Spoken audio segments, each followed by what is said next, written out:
Saudamos a todos os nossos queridos amigos e irmãos em Cristo Jesus. Você é bem-vindo ao estudo da lição número 8.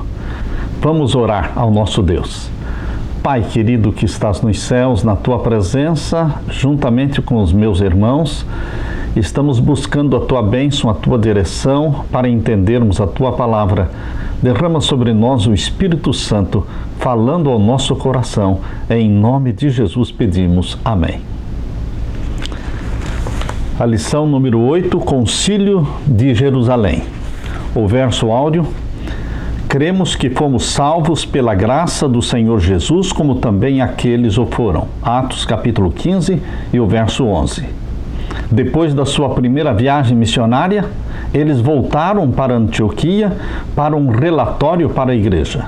A ênfase do relatório deles foi a forma miraculosa, poderosa que o Espírito Santo usou a eles e converteu muitos corações e ajudou no plantio de muitas igrejas. O assunto do relatório foi o sucesso da missão entre os gentios, embora muitos judeus também tivessem se convertido à fé. Desde o episódio da conversão de Cornélio, a conversão dos gentios incircuncisos se tornaram um problema para a igreja cristã primitiva. E agora que muitos gentios estavam se convertendo e sendo admitidos na igreja, as coisas ficaram complicadas. Muitos cristãos de Jerusalém não estavam satisfeitos com a conversão dos gentios. Para eles, os gentios precisavam se tornar primeiramente judeus, sendo circuncidados, para depois serem cristãos. O Concílio de Jerusalém representou uma reviravolta na história da Igreja Apostólica em relação à missão mundial. Este foi o primeiro concílio da Igreja Cristã. Certamente por volta do ano 49 e 50 aconteceu este concílio em Jerusalém. Na parte de domingo, o ponto em debate.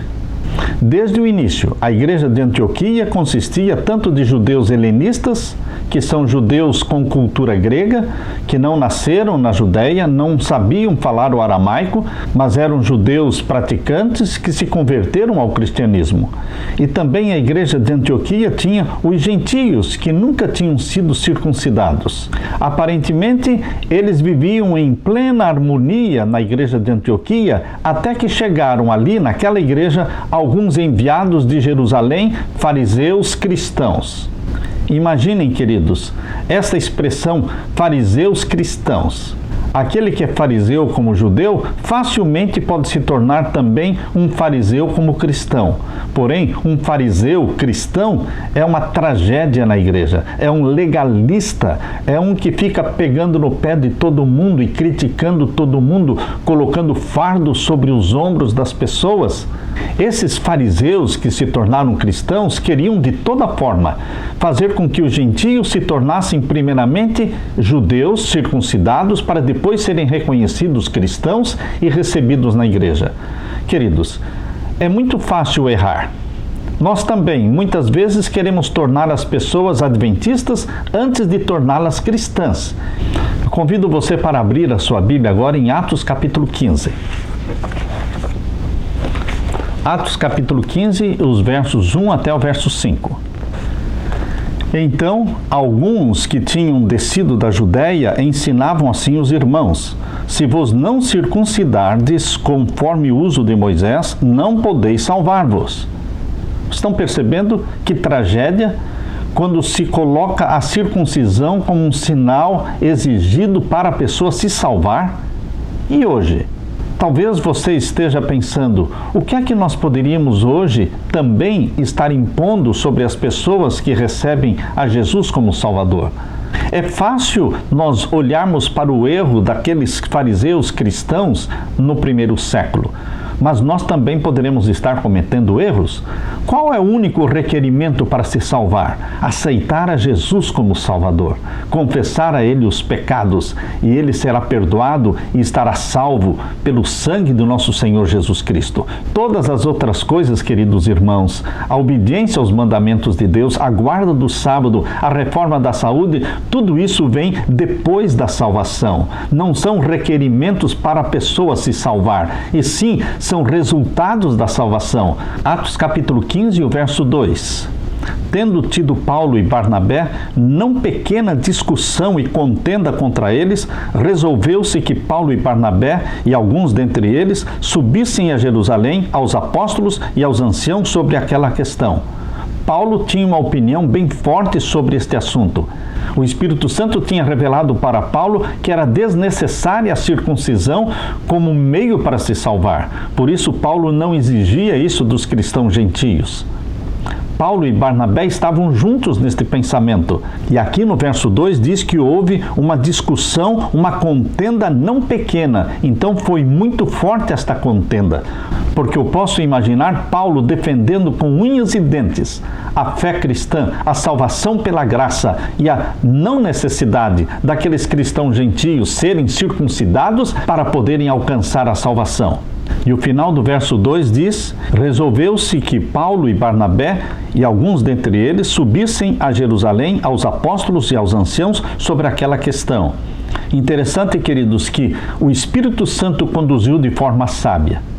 Mediante esta contenda, esta discussão, o Espírito Santo sugeriu que subissem a Jerusalém e que levassem o assunto para ser discutido num concílio em Jerusalém, o primeiro concílio da igreja, por volta do ano 49 ou 50 depois de Cristo. E o verso 3 diz: e eles, sendo acompanhados pela igreja, passavam pela Fenícia e por Samaria, contando a conversão dos gentios, e davam grande alegria a todos os irmãos. E quando chegaram a Jerusalém, foram recebidos pela igreja e pelos apóstolos e anciãos, e lhes anunciaram quão grandes coisas Deus tinha feito com eles. Deus tinha operado com eles e através deles na conversão de muitos gentios, no plantio de muitas igrejas. Havia regozijo e alegria pela conversão dos gentios. Porém, queridos, muitos cristãos fariseus não estavam contentes. E o verso 5: alguns, porém, da seita dos fariseus que tinham crido, se levantaram dizendo que era mister circuncidá-los e mandar-lhes que guardassem a lei de Moisés. Que tragédia quando nós temos dentro da igreja a seita dos fariseus. Naquele tempo e hoje, ainda temos pessoas brigando, criticando, condenando. A seita dos fariseus existia no passado e existe hoje. Satanás usa pessoas legalistas que querem impor sobre os outros a sua maneira de pensar, o seu estilo de vida. O próprio Paulo havia sido um fariseu antes da sua conversão. Porém, Paulo, que era fariseu, deixou de ser fariseu quando ele aceitou a Jesus como Salvador. Paulo não era um fariseu cristão. Paulo era um cristão que cria na fé em Jesus Cristo, confiava na graça de nosso Senhor Jesus Cristo. Esse grupo de fariseus cristãos parece que vieram de Jerusalém por conta própria e chegaram até a cidade de Antioquia e se infiltraram na igreja de Antioquia. Eles são chamados de perturbadores. Na sua carta escrita aos Gálatas, Paulo se refere a esses fariseus perturbadores no capítulo 1 de Gálatas e o verso 7, o qual não é outro, mas há alguns que vos inquietam e querem transtornar o evangelho de Cristo. E ainda em Gálatas capítulo 2, verso 4, Paulo chama estes perturbadores de falsos irmãos. Capítulo 2 de Gálatas, verso 4. E isto por causa dos falsos irmãos que se tinham entremetido e secretamente entraram a espiar a nossa liberdade que temos em Cristo Jesus para nos porem em servidão. A discussão de Paulo com estes judaizantes se tornou tão acalorada que foi necessário levar o assunto para o concílio de Jerusalém para ser discutido entre os apóstolos e os anciãos. Os irmãos de Antioquia decidiram enviar diversos delegados a Jerusalém, juntamente com Paulo e Barnabé, com o propósito de encontrar uma solução. Na parte de segunda-feira, circuncisão. Uma das grandes questões nesse conflito entre Paulo, Barnabé e os fariseus cristãos era a circuncisão.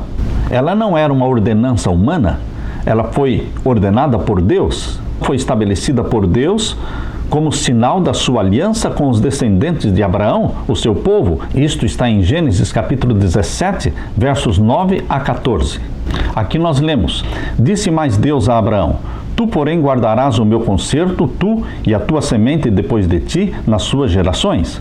Este é o meu concerto, que guardareis entre mim e vós, e a tua semente depois de ti, que todo macho será circuncidado, e circuncidareis a carne do vosso prepúcio, e isto será por sinal do concerto entre mim e vós.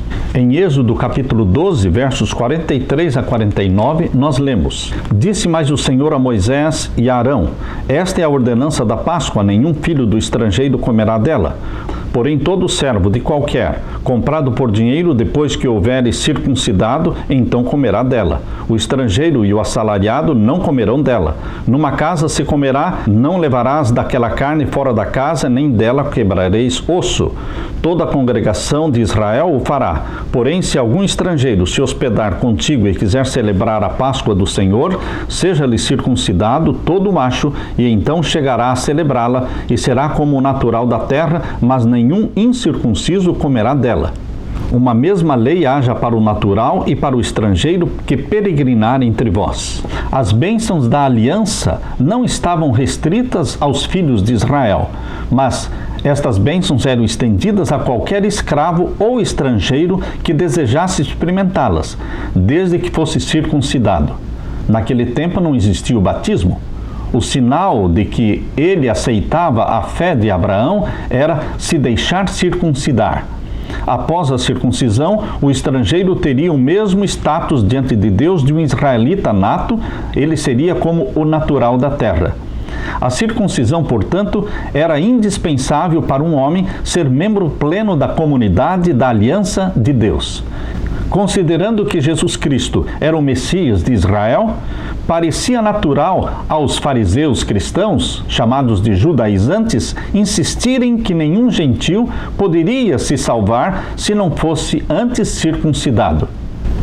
Porém, queridos, Jesus Cristo, ao estabelecer a igreja cristã, não falou nada da circuncisão. Ele disse: aquele que crer e for batizado será salvo. Não mais a circuncisão, mas o batismo, o ser gerado pelo Espírito Santo e nascer da água e do Espírito, nos faz filhos e filhas de Deus. Os judeus não convertidos e os judeus convertidos também, parece que eles tiveram dificuldade em acompanhar essa transição do santuário da terra para o santuário do céu, da velha aliança para a nova aliança. Na nova aliança não há circuncisão, na nova aliança existe sim o batismo como porta de entrada para o reino de Deus. Aquele que crer e for batizado será salvo. A abolição da lei de Moisés através da morte de Jesus Cristo na cruz foi algo muito difícil para os judeus engolirem, assimilarem, porque eles queriam continuar praticando as festas da lei cerimonial. Abra sua Bíblia em Romanos capítulo 3, verso 30. Romanos capítulo 3 e o verso 30. Aqui em Romanos capítulo 3, verso 30, nós lemos: Se Deus é um só, que justifica pela fé a circuncisão e por meio da fé a incircuncisão. Deus é um só, e Ele salva os circuncisos e os incircuncisos, porque o Salvador é Jesus Cristo. E agora vamos ler também a primeira carta de Paulo aos Coríntios, capítulo 7 e o verso 18. Primeira carta de Paulo aos Coríntios, o capítulo 7 e o verso 18. Aqui nós lemos: É alguém chamado estando circuncidado? Fique circuncidado. É alguém chamado estando incircuncidado? Não se circuncide. A circuncisão é nada e a incircuncisão nada é, mas sim a observância dos mandamentos de Deus. Que mandamentos de Deus? Paulo está falando dos 10 mandamentos. Não está em jogo a obediência aos 10 mandamentos. O que estava em jogo era a lei cerimonial, chamada de Lei de Moisés. A lei escrita num livro e colocado ao lado da arca. Na lei de Moisés estavam todos os requisitos, incluindo a circuncisão, incluindo também todas as festas sagradas do santuário da terra. Queridos, foi muito difícil os judeus entenderem a transição do santuário da terra, quando o santuário da terra seria destruído, não ficaria pedra sobre pedra, e seria inaugurado o santuário do céu, onde Jesus Cristo oficiaria como nosso sacerdote, o nosso advogado. O povo de Israel, que por mais de 1000 anos estivera praticando as festas sagradas, como a Páscoa, os pães asmos, as primícias, o Pentecostes, todas as festas, eles praticavam, realizavam anualmente. Agora ficava difícil para eles entenderem que estas festas alcançaram o cumprimento. A Páscoa apontava para Jesus, Jesus já tinha morrido na cruz. As primícias apontavam para a ressurreição de Cristo, Jesus já tinha ressuscitado e com a multidão que ressuscitou com ele e subiram ao céu. O Pentecostes apontava para o derramamento do Espírito Santo, quando ocorreu por ocasião da entronização de Jesus no santuário do céu. Queridos, estas festas alcançaram cumprimento na vida e no ministério de Jesus, mas isto foi muito difícil para os judeus e também para os fariseus cristãos assimilarem e aceitarem. Agora abra sua Bíblia em Gálatas capítulo 5 e o verso 6. Gálatas capítulo 5 e o verso 6. Aqui nós lemos: porque em Jesus Cristo nem a circuncisão, nem a incircuncisão tem virtude alguma, mas sim a fé que opera pelo amor. Paulo defendia com muito vigor, com muita convicção, aquilo que o Espírito Santo tinha revelado para ele. Ao afirmar que nenhum gentio poderia ser salvo sem primeiramente se unir ao judaísmo, os fariseus cristãos estavam misturando dois conceitos: o conceito da aliança que Deus fez com Abraão e o conceito da salvação. O próprio Abraão foi salvo e foi justificado pela fé antes da circuncisão e não por causa da circuncisão. Abra sua Bíblia em Romanos capítulo 4. Romanos capítulo 4 mostra que Abraão foi salvo pela fé, justificado pela fé antes da circuncisão. Romanos capítulo 4 e o verso 9 a 13. Vem, pois, esta bem-aventurança sobre a circuncisão somente ou também sobre a incircuncisão? Porque dizemos que a fé foi imputada como justiça a Abraão. Como lhe foi, pois, imputada? Estando na circuncisão ou na incircuncisão? Não na circuncisão, mas na incircuncisão.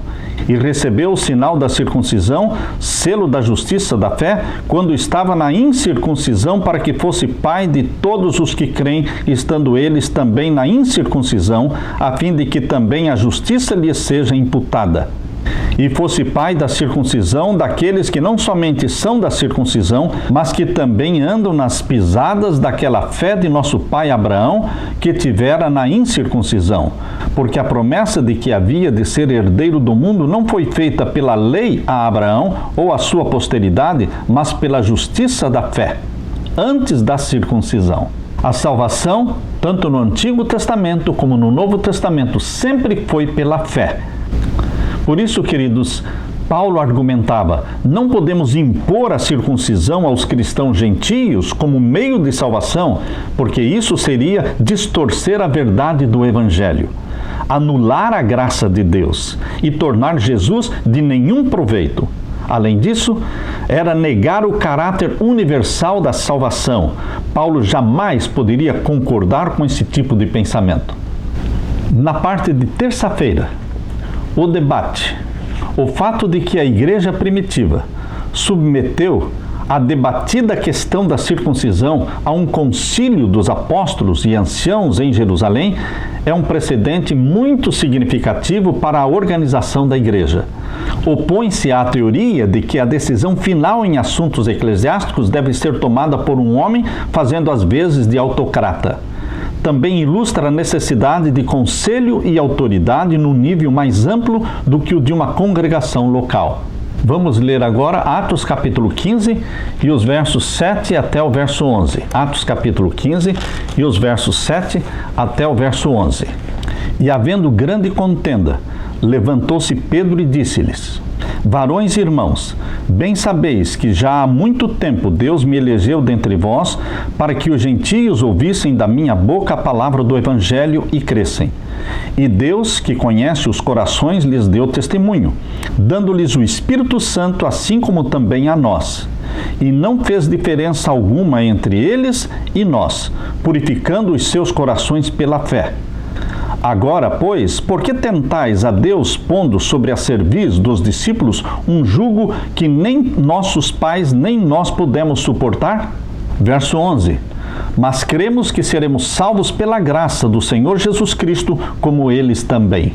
Louvado seja Deus por Pedro e os demais apóstolos também estarem unidos com Paulo e Barnabé. Pedro teve a linda experiência na casa de Cornélio. Pedro teve a visão onde Deus mostrou para ele que não deveria considerar imundo ou impuro aqueles por quem Jesus Cristo morreu, aqueles a quem Jesus Cristo comprou com seu próprio sangue. Foi através desta experiência na casa de Cornélio que o Espírito Santo convenceu Pedro e os demais que estavam com ele de que realmente os gentios receberam o dom do Espírito Santo, igualmente como os discípulos e os apóstolos tinham recebido em Atos capítulo 2. Queridos, Deus provou para Pedro que o Espírito Santo não faz acepção de pessoas e que não era necessária a circuncisão, porque todos aqueles na casa de Cornélio que foram batizados pelo Espírito Santo não eram pessoas circuncidadas, eram gentios incircuncisos, mas aceitos pela fé em Jesus Cristo e foram batizados pelo Espírito Santo. Louvado seja Deus! E Pedro, no seu sermão aqui em Atos capítulo 15, fez menção dessa experiência que ele teve com os gentios na casa de Cornélio. E no verso 10, Pedro diz claramente: por que tentais a Deus? Os fariseus cristãos estavam tentando a Deus, querendo impor um fardo desnecessário sobre os gentios, um fardo que nem eles conseguiam suportar. Queridos, existem muitos fardos desnecessários. Jesus Cristo é aquele que diz: vinde a mim, todos vós que estáis cansados e sobrecarregados, eu vos aliviarei. Mateus capítulo 11 e o verso 28. O único fardo justificável, o único fardo que você e eu podemos e devemos ter é o fardo da preocupação pelas almas que foram compradas pelo sangue de Jesus Cristo. Podemos dizer que esta preocupação que temos pelas almas é um fardo legítimo, porque não é um fardo pelas coisas deste mundo, e sim um fardo pelas almas por quem Cristo morreu e que não conhecem ainda a verdade. Isto sim deve pesar sobre o nosso coração. Mas todos os demais fardos nós deveremos deixar aos pés de Jesus Cristo. Muitos agem como aquela mulher que sempre estava carregando um fardo nas suas costas, mesmo quando ela pegava o trem, entrava e se assentava, mas ela continuava com o fardo nas costas. Até que um dia o condutor do trem chegou até ela e disse: senhora, descanse esse fardo no chão, coloque-o no chão. O trem pode levar os dois, a senhora e o fardo. Descanse o fardo no chão. Queridos, Jesus Cristo pode tomar os nossos fardos. Por isso ele diz: vinde a mim, vós cansados e oprimidos, eu vos aliviarei. Além da lei de Moisés, os fariseus criaram muitas outras leis, chamadas leis do judaísmo, e elas tornavam a vida dos judeus insuportável. Por exemplo, a distância que podia se percorrer a pé no sábado, não mais do que 1000 metros. Discutia-se se a pessoa podia carregar um lenço no sábado ou não. Existia uma lei judaica que dizia que não se poderia carregar um pão no sábado. Mas, se duas pessoas carregassem o pão, uma pegando na ponta do pão e outra pegando na outra ponta do pão, então os dois poderiam carregar o pão no sábado, porque não seria trabalho. Veja um absurdo, que terrível, que tragédia. A própria lei judaica dizia que não poderia nem mesmo cuspir no chão sábado, porque estariam regando a terra. Outra lei dizia que não se poderia carregar um livro no sábado, mas se você costurasse aquele livro no seu casaco, então você não estaria carregando este livro, suas mãos estariam livres, então poderia levar o livro costurado no seu casaco. Queridos, absurdos como esses tornavam a vida insuportável. Por outro lado, Jesus Cristo falou sobre outro jugo. O jugo de Jesus Cristo é muito mais suave. Por isso Jesus disse em Mateus capítulo 11 e o verso 30, o meu jugo é suave e o meu fardo é leve. Que contraste! O jugo do nosso Senhor Jesus Cristo. Quando você se submete a Jesus, quando você se submete a Ele e Ele se torna o Senhor da sua vida, Ele não coloca sobre você um jugo pesado, porque Ele diz: o meu jugo é suave. O jugo colocado por Jesus sobre mim e sobre você está em Mateus capítulo 5 e Mateus capítulo 6. Ali ele fala: amar os inimigos, evitar pensamentos pecaminosos, não ficar irado, não julgar, buscar primeiro o reino de Deus e a sua justiça, e todas as outras coisas nos serão acrescentadas. Você pode observar como é diferente o jugo de Jesus. É um jugo gostoso, é um jugo fundamentado no amor a Deus, no amor ao próximo, no fazer o bem, no fazer a caridade. Queridos, Jesus Cristo diz: o meu jugo é suave e o meu fardo é leve. Agora eu convido você para ler comigo Atos capítulo 15 e os versos 13 até o verso 21. Atos 15, versos 13 até o verso 21. E havendo-se eles calado, tomou Tiago a palavra, dizendo: varões irmãos, ouvi-me. Vocês percebem que Tiago era o líder. O líder é aquele que fala depois que todos falaram. Tiago tomou a palavra para dar a decisão final, o veredito. Por isso o verso 13 explica: e havendo-se eles calado, tomou Tiago a palavra, dizendo: varões e irmãos, ouvi-me. Simão relatou como primeiramente Deus visitou os gentios para tomar deles um povo para o seu nome. E com isto concordam as palavras dos profetas, como está escrito: depois disto voltarei e reedificarei o tabernáculo de Davi, que está caído, levantá-lo-ei das suas ruínas e tornarei a edificá-lo, para que o resto dos homens busque ao Senhor e todos os gentios sobre os quais o meu nome é invocado, diz o Senhor, que faz todas estas coisas, que são conhecidas desde toda a eternidade. Pelo que julgo que não se deve perturbar aqueles dentre os gentios que se convertem a Deus. Tiago foi muito claro ao falar dos fariseus cristãos: não devemos perturbar aqueles dentre os gentios que se convertem a Deus. Claramente, Tiago chamou os fariseus cristãos de perturbadores. E o verso 20: mas escrever-lhes que se abstenham das contaminações dos ídolos, da prostituição e do que é sufocado e do sangue. Porque Moisés, desde os tempos antigos, tem em cada cidade quem o pregue, e cada sábado é lido nas sinagogas. A lenda diz que Tiago, irmão de Jesus, tinha joelhos de camelo. Isto se refere ao fato de que ele recorria frequentemente à oração. Embora a princípio no ministério de Jesus, os irmãos e irmãs de Jesus mencionados na Bíblia não aceitaram a missão de Jesus Cristo, graças a Deus eles se converteram depois da morte, depois da ressurreição e ascensão de Jesus Cristo, eles se converteram. E Tiago, irmão de Jesus, se tornou o líder da igreja cristã em Jerusalém. Tiago, irmão de Jesus, era um homem de caráter e integridade. Desempenhou uma parte importante na liderança da igreja primitiva. Ele também escreveu a epístola que leva o seu próprio nome, Epístola de Tiago. Na parte de quarta-feira, o decreto apostólico. Convido você para abrir a Bíblia em Atos capítulo 15 e vamos ler agora a partir do verso 22. Então pareceu bem aos apóstolos e aos anciãos com toda a igreja eleger varões dentre eles e enviá-los com Paulo e Barnabé a Antioquia, a saber, Judas chamado Barsabás e Silas, varões distintos entre os irmãos. E por intermédio deles escreveram o seguinte: os apóstolos e os anciãos e os irmãos, aos irmãos dentre os gentios que estão em Antioquia e Síria e Cilícia, saúde. Verso 24: porquanto ouvimos que alguns que saíram dentre nós vos perturbaram com palavras e transtornaram as vossas almas, não lhes tendo nós dado mandamento. Ficou claro de que os fariseus cristãos que foram perturbar e incomodar os cristãos gentios em Antioquia não foram mandados pelos líderes de Jerusalém, foram por conta própria.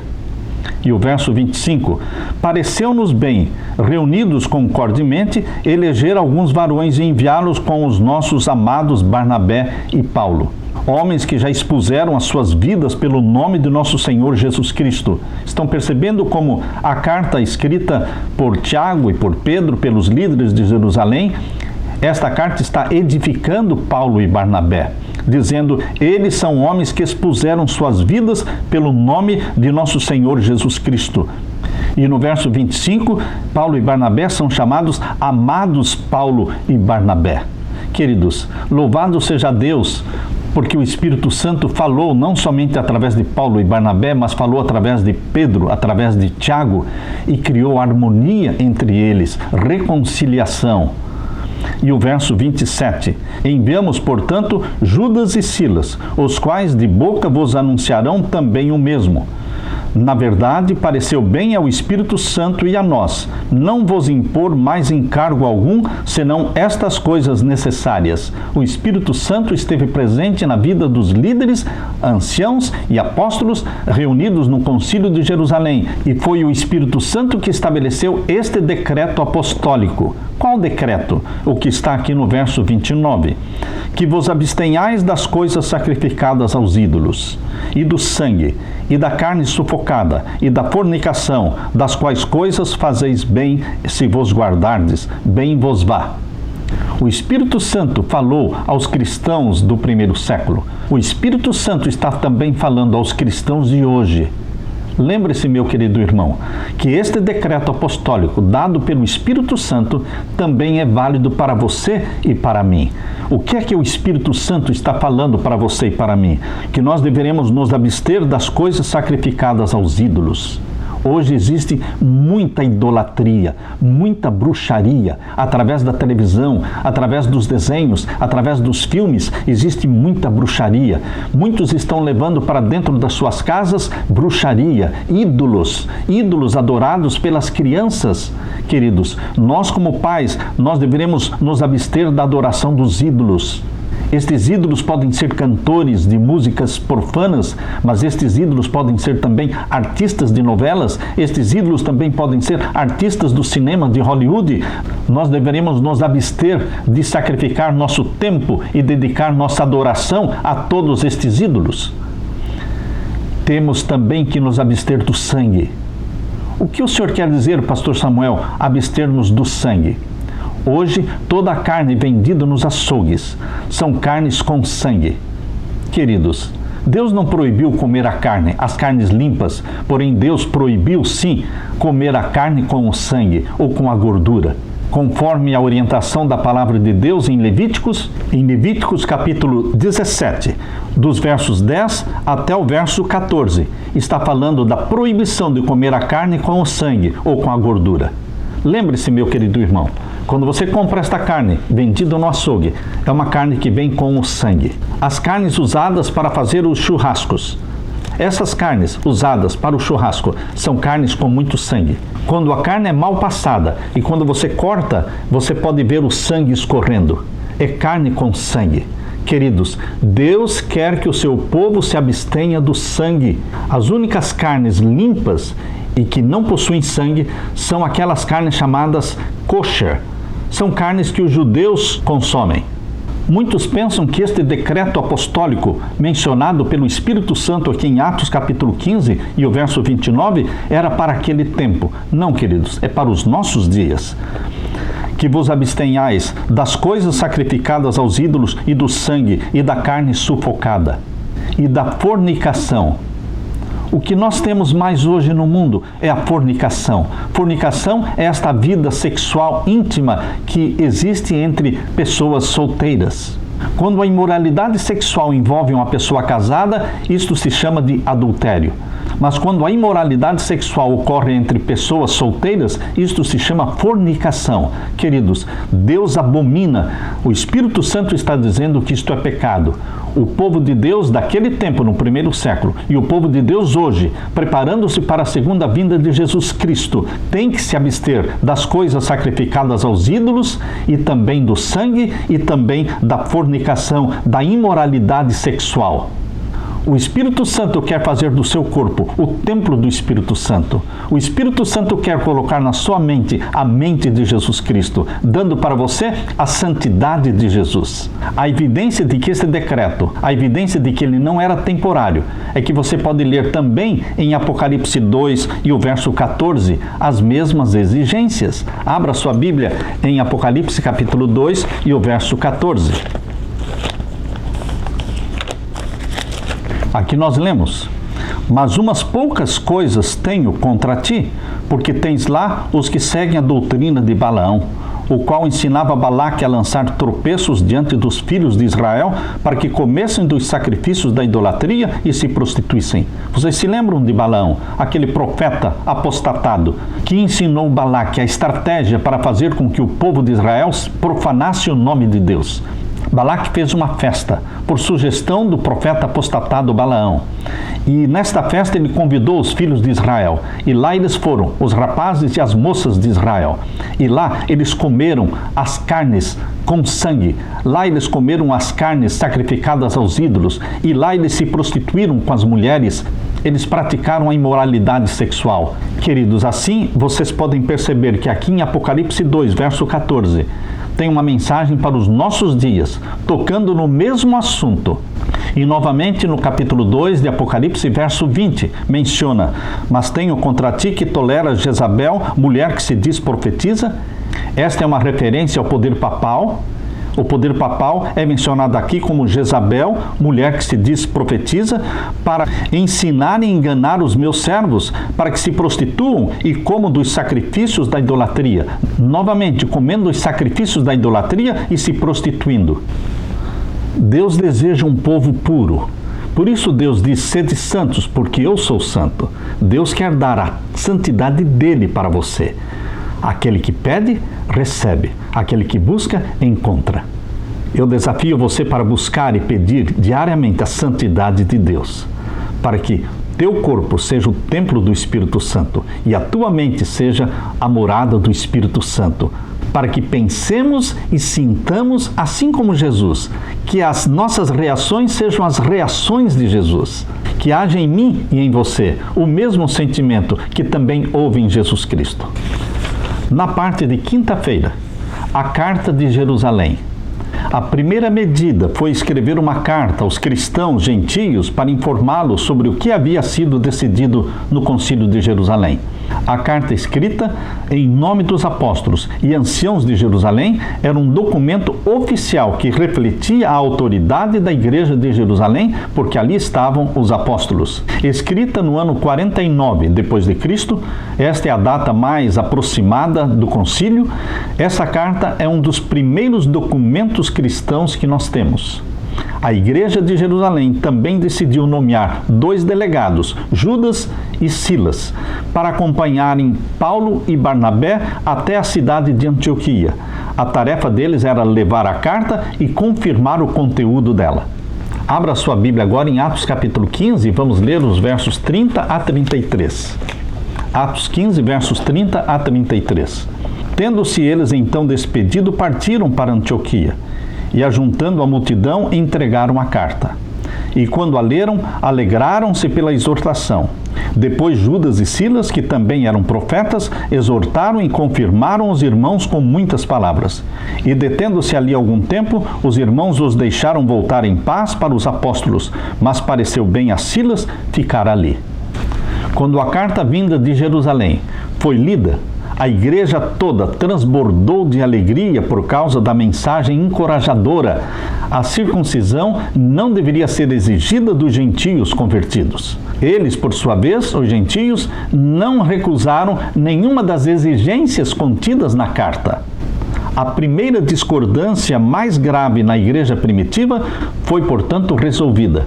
Porém, queridos, o problema não ficou totalmente resolvido. Aqueles judeus cristãos que continuavam a viver pela lei judaica ainda consideravam muito problemático ter comunhão com os gentios que, para todos os efeitos, permaneciam ritualmente impuros. Isso pode ser demonstrado, por exemplo, pelo incidente que aconteceu entre Paulo e Pedro lá na cidade de Antioquia, mencionado ali em Gálatas capítulo 2, versos 11 a 14. Abra sua Bíblia em Gálatas capítulo 2 e vamos ler os versos 11 a 14. Tudo indica, queridos, que este incidente relatado em Gálatas capítulo 2, versos 11 a 14, tem ocorrido depois do concílio de Jerusalém. Aqui nós lemos: E chegando Pedro a Antioquia, lhe resisti na cara, porque era repreensível.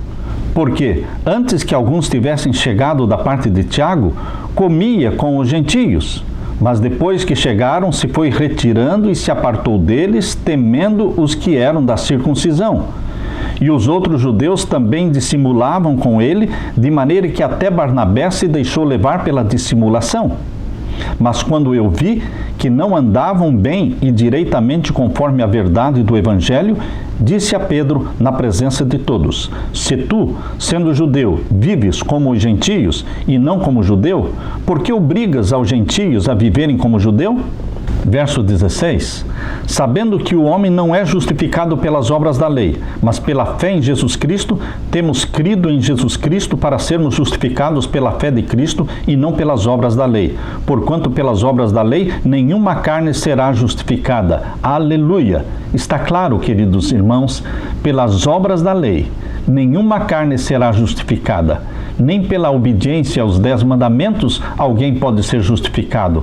Não pela guarda do sábado pode alguém ser justificado. Não pela devolução do dízimo. Queridos, nenhuma obra de obediência pode justificar e salvar você e a mim, mas unicamente pela fé na graça e no sangue de nosso Senhor Jesus Cristo. Porém, queridos, alguém pode dizer: então, se nós não precisamos guardar o sábado, ou devolver o dízimo, ou fazer isso, ou fazer aquilo, para nos salvarmos, então nós não precisamos fazer isso. Não precisamos guardar o sábado. Queridos, nós não estamos falando que nós não precisamos guardar os mandamentos de Deus, porque todos os salvos em Jesus Cristo, todos aqueles que foram comprados pelo sangue de Jesus Cristo, eles são gerados pelo Espírito Santo, eles nascem da água e do Espírito como filhos e filhas de Deus, e o Espírito Santo vai gravar os mandamentos de Deus, aqueles 10 mandamentos de Deus que foram escritos em 2 tábuas de pedra. O Espírito Santo gravará estes 10 mandamentos na nossa mente, no nosso coração.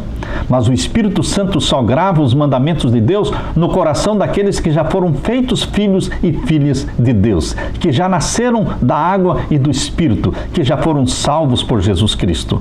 O Espírito Santo não pode e não vai gravar os mandamentos de Deus no coração daqueles que ainda não são filhos e filhas de Deus. Queridos, por isso nós vemos que a obediência aos mandamentos de Deus, ela é um resultado da salvação em Jesus Cristo. Aqueles que são salvos em Jesus Cristo e que são nascidos do Espírito, eles têm sim prazer em obedecer os mandamentos de Deus e mostrar para o mundo todo que a lei de Deus é santa, justa e boa. Por quê? Porque Deus é santo, justo e bom. Que a graça de meu Senhor Jesus Cristo esteja com você, hoje e sempre, e que você exalte o Deus santo, justo e bom, que nos deu uma lei santa, justa e boa, mas a salvação é unicamente através de Jesus Cristo, que morreu, que ressuscitou, que subiu ao céu e que vai voltar para nos buscar. Fique, portanto, com a graça de meu Senhor Jesus Cristo. Amém.